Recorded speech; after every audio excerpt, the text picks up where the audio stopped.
संसद का मानसून सत्र 19 जुलाई से शुरू हो गया है। कोरोना को देखते हुए इस बार संसद में कुछ खास इंतजाम किए गए हैं, जिससे सांसदों को कोरोना से बचाया जा सके। Lok Sabha chamber, committee room number 62, 63 और सेंट्रल हॉल में इसके लिए एक खास टेक्नोलॉजी को इंस्टॉल किया गया है। इस सिस्टम को central scientific instrument organisation CSIO ने बनाया है। इस टेक्नोलॉजी का नाम है अल्ट्रा वायलेट डिसइंफेक्शन या UV डिसइंफेक्ट सिस्टम।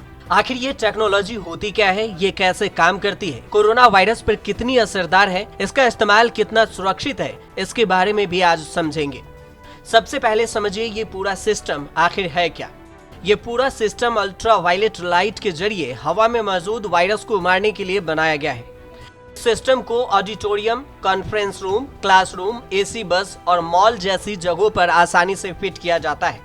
इसे बनाने वाले CSIO का दावा है कि ये हवा में मौजूद वायरस, बैक्टीरिया, फंगस और वायु एरोसोल को मारकर उनके फैलने के खतरे को कम करता है। इस सिस्टम के बारे में कहा जा रहा है कि ये सिस्टम कोरोना को हवा में फैलने से रोकेगा। हालांकि इसके बाद भी संसद सदस्यों को कोविड प्रोटोकॉल का सख्ती से पालन करना होगा। तो आखिर UV डिसइंफेक्ट सिस्टम काम कैसे करती है? सूरज की किरणों में मौजूद 100 से 400 नैनोमीटर वेवलेंथ की किरणों को अल्ट्रा वायलेट किरणें कहा जाता है।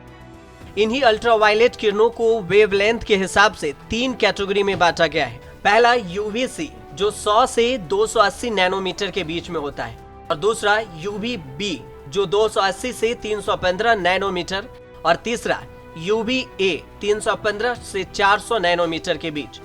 इन तीनों में से सबसे ज्यादा एनर्जी UVC लाइट में पाई जाती है, जिसे धरती की ओजोन लेयर तक पहुंचने से पहले ही रोक देती है। यही UVC लाइट वायरस, बैक्टीरिया की न्यूक्लिक एसिड और स्पाइक प्रोटीन को डैमेज कर देती है। इसी वजह से वायरस जिंदा नहीं रह पाता है। CSIO द्वारा बनाए गए सिस्टम में इसी UVC लाइट को प्रोड्यूस किया जाता है। इसे पूरे सिस्टम को AC डक्ट में फिट किया जाता है। इसके बाद AC से होकर जाने वाली हवा में मौजूद वायरस और बैक्टीरिया मर जाते हैं। तो क्या UVC कोरोना वायरस को मारने में कारगर है? दरअसल सालों से UVC किरणों का इस्तेमाल अस्पतालों, लैबोरेटरीज और पानी को शुद्ध करने के लिए होता रहा है।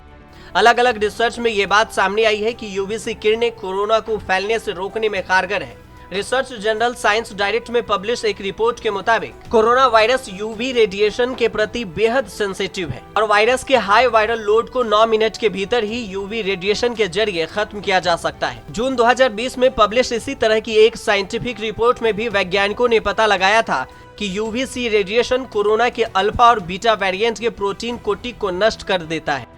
सितंबर 2020 में American journal of infection control में छपी एक रिपोर्ट के मुताबिक 222 नैनोमीटर की UV किरणों को 0.1 मिलीवाट सेंटीमीटर की इंटेंसिटी को 30 सेकंड तक अगर किसी बंद जगह में छोड़ा जाता है तो ये 99.7% कोरोना वायरस को खत्म कर देती है। इसके अलावा अलग अलग स्टडी में ये भी दावा किया गया है कि ultra violet radiation corona virus के रेप्लिकेशन को रोकने में कारगर है। रेप्लिकेशन यानी वायरस की फोटोकॉपी। लेकिन आप सोच रहे होंगे कि अल्ट्रा वायलेट रेडिएशन को हमारे लिए खतरनाक माना जाता है, तो क्या ये टेक्नोलॉजी सेफ है? अल्ट्रा वायलेट रेडिएशन का नुकसान 2 बातों पर निर्भर करता है।